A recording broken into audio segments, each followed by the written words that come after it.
I'm Pati Palmer. It's been 15 years since Marta Alto and I made our 4 Serger videos.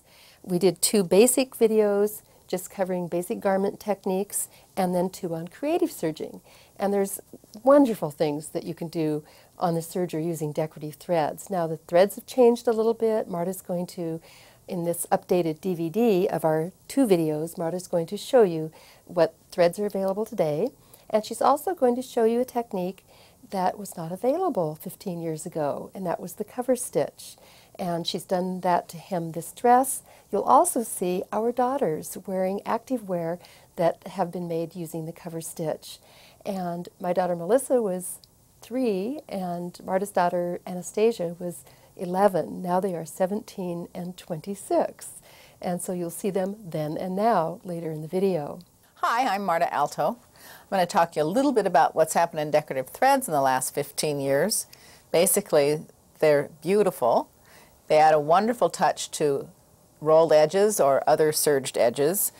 What has happened to make them easier to use is the put-ups are more serger friendly. So we still have a variety of threads, rayons, metallics, heavier rayons, and cottons, and the finer metallics, but they're put on spools that the serger likes a lot better.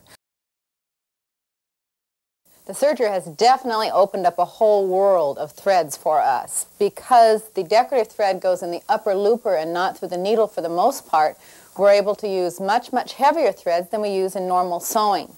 I'm going to start showing you some threads, starting with regular ordinary sewing thread. This is cone thread for a serger.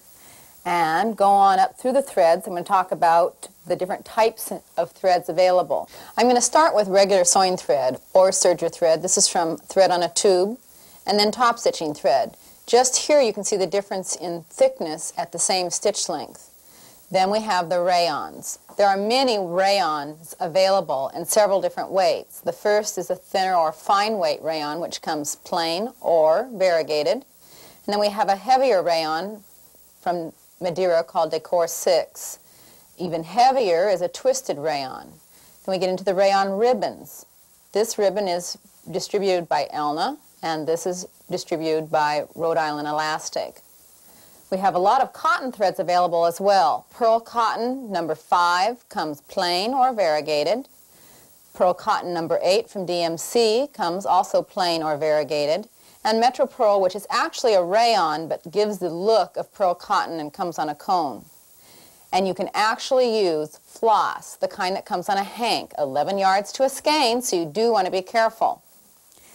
Many acrylics have shown up. A lot of acrylics are available for knitting or crocheting, and we're using those on our serger as well. Vermilana does a very lightweight, fine acrylic. I like it doubled in my serger, in my upper looper. And then there's another Vermilana that's a little heavier with a metallic twisted in it. Regular crochet thread and even knitting machine thread. Of course, we have the texturized nylons. They come variegated and plain. Several different manufacturers are using the texturized nylon. Then we have a world of metallics in many weights and colors. Silver and gold in the lighter weights, even in the coppers and pretty fashion colors. Candlelight does many colors as well as the silver and gold.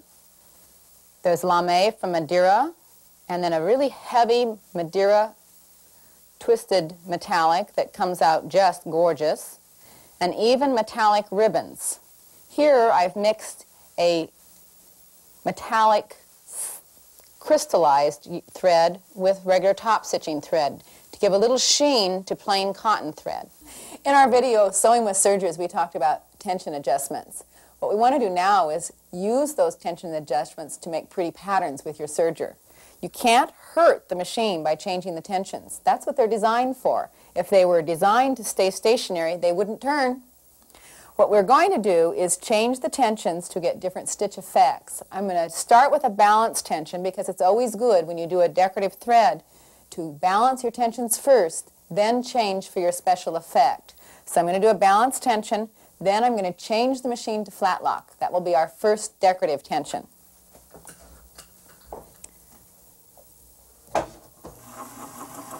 And here we are with our balanced tension.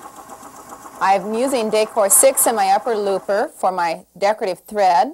My stitch length is set about 2.5, a medium short stitch length.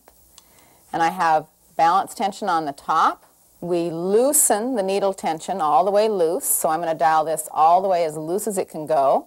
And we usually tighten our lower looper. I'm going to tighten the lower looper as tight as it can go and then back up about 2 numbers.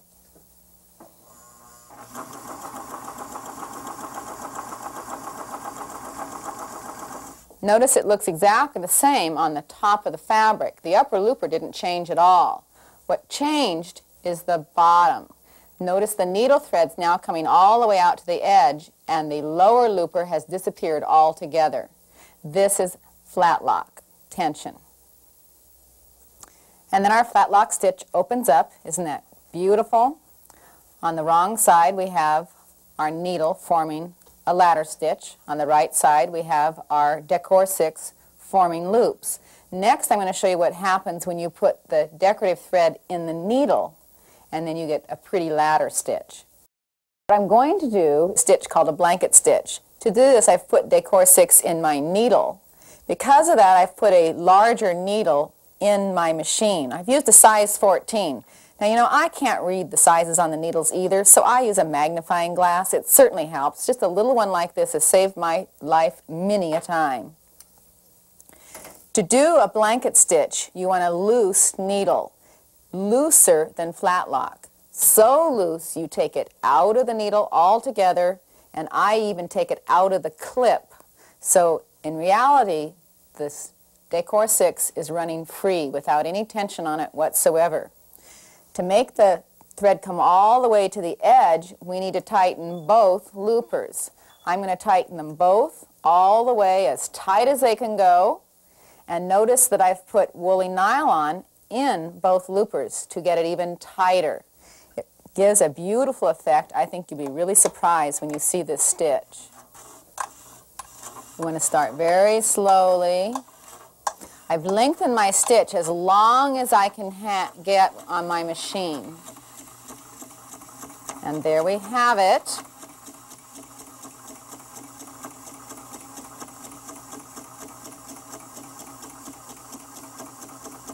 That's gorgeous. This is a hiccup. It occurs when anything restricts your thread from flowing freely. First, clip the needle thread in the middle of the hiccup. Next, with your seam ripper, pick the needle thread stitch by stitch until you get 2 inches of needle thread on each side of the hiccup. Then snip the center of the looper threads and pull the needle threads to the left and the looper threads to the right. To repair, put the fabric into your serger and stitch, overlapping the beginning and ending by 2 stitches. Also, be careful not to cut any of the stitches with your knife. Then pull the threads to one side and secure the ends. Stacy's bedroom is an example of what you can create on your serger. Marta will tell you how she made the quilt extra sturdy. Naturally, an 11-year-old can be hard on furniture and on quilts on her bed, so I wanted to make it as sturdy as possible. We have experimented with putting quilts together with the serger. This one I sewed together as a seam on my serger. First step, because of the thickness of my batting and all my layers, I zigzagged on my straight stitch machine.